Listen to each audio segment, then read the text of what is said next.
এবার ভেনেজুয়েলায় অবস্থানরত মার্কিন নাগরিকদের অবিলম্বে দেশটি ত্যাগের নির্দেশ দিয়েছে যুক্তরাষ্ট্রের পররাষ্ট্র মন্ত্রণালয়।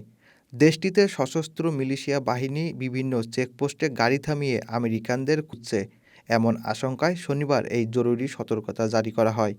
বার্তা সংস্থা এএফপি খবরে জানানো হয়, মন্ত্রণালয়ের এক নিরাপত্তা সতর্কতায় বলা হয়েছে, ভেনেজুয়েলায় নিরাপত্তা পরিস্থিতি এখনও অস্থির। এক সপ্তাহ আগে মার্কিন বাহিনীর এক ঝটিকা অভিযানে দেশটির প্রেসিডেন্ট নিকোলাস মাদুরো আটক হওয়ার পর থেকে সেখানে এই উত্তেজনা সৃষ্টি হয়।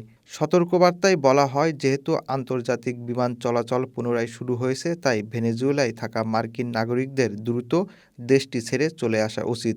সেখানে কলেক্টিভ হোস্ট নামে পরিচিত সশস্ত্র মিলিশিয়া বাহিনী রাস্তায় রাস্তায় গাড়ি তল্লাশি করছে।